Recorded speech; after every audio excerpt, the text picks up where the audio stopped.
உண்மை. இந்தியாவின் வரைபடத்தில் இந்தியாவின் 12 ஜோதிர்லிங்கங்களை பார்த்தால் நீங்கள் ஆச்சரியப்படுவீர்கள். கேதார்நாத்திலிருந்து ராமேஸ்வரம் வரை இந்த கோயில்கள் ஒரு குறிப்பிட்ட அட்சரேகையில் ஒரு நேர்கோட்டில் கட்டப்பட்டுள்ளன. பண்டைய காலங்களில் செயற்கைக்கோள்கள் அல்லது ஜிபிஎஸ் இல்லாத போது நம் முன்னோர்கள் ஆயிரக்கணக்கான கிலோமீட்டர் தொலைவில் இந்த கோயில்களை ஒரு நேர்கோட்டில் எவ்வாறு கட்டினார்கள்? பதில் ஆற்றல், பூமியின் காந்த சக்தி மற்றும் அண்ட ஆற்றல் அவற்றின் மிகப்பெரிய செறிவில் இருக்கும் இடங்களில் இந்த கோயில்கள் கட்டப்பட்டுள்ளன. சிவலிங்கம் ஒரு ஆண்டெனா, ஒரு பெறுநர். இது பிரபஞ்சத்திலிருந்து வரும் கதிர்களை பெற்று பூமிக்கு கடத்துகிறது. நீங்கள் சிவலிங்கத்தின் அருகில் அமர்ந்து பஞ்சாக்ஷரி மந்திரத்தை உச்சரிக்கும் போது அந்த ஆண்டெனாவின் அலைகளுடன் இணைகிறீர்கள். உங்களுக்கு அமைதி கிடைக்கிறது. உங்கள் நோய்கள் குணமாகின்றன. இப்போது கேள்வி எழுகிறது, அது ஏன் ஒரு தனிப்பட்ட பகுதியாக கருதப்படுகிறது? ஒரு காரணம், இயற்கையில் படைப்புக்கு, அதாவது புதிய வாழ்க்கையை உருவாக்குவதற்கு மிகவும் நேரடியான முறை ஆணும் பெண்ணும் இணைவதுதான். எனவே சாதாரண புத்திசாலித்தனம் கொண்ட மக்களை புரிந்து கொள்வதற்காக அல்லது தாந்திரீக நடைமுறைகளில் இது படைப்பின் அடையாளமாகவும் பார்க்கப்படுகிறது. ஆனால் அது ஒரு சின்னம், உடல் உறுப்பு அல்ல. பாரத மாதா என்று நாம் சொல்லும்போது இந்திய வரைபடத்தில் ஒரு பெண்ணை தேடுகிறோமா? இல்லை, அது ஒரு உணர்வு.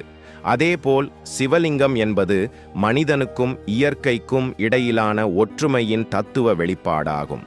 மற்றொரு முக்கியமான விஷயம் என்னவென்றால், யோகா வேதங்கள் நம் உடலுக்குள் ஒரு சிவலிங்கத்தை விவரிக்கின்றன. இது தூம்ரலிங்கம் அல்லது சுயம்பு லிங்கம் என்று அழைக்கப்படுகிறது. இது நமது மூளையின் மையத்தில் உள்ள நமது சஹஸ்ரார சக்கரத்தில் அமைந்துள்ளது.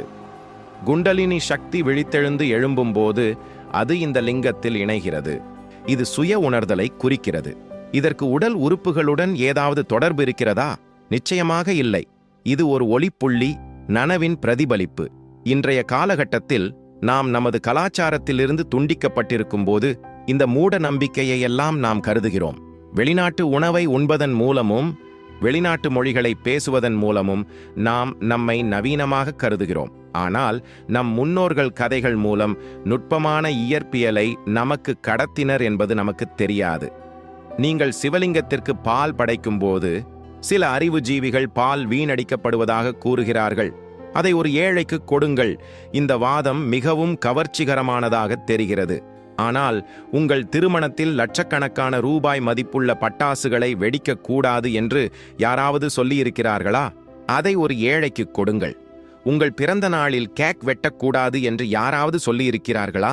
அந்த பணத்தை ஒரு ஏழைக்கு கொடுங்கள். இல்லை, இந்த அறிவு அனைத்தும் இந்து கோவில்களுக்கு மட்டுமே. சிவலிங்கத்திற்கு பால் படைப்பது ஒரு அறிவியல் செயல்முறை. நான் குறிப்பிட்டது போல் இது கதிரியக்க ஆற்றலை நடுநிலையாக்கும் ஒரு முறையாகும்.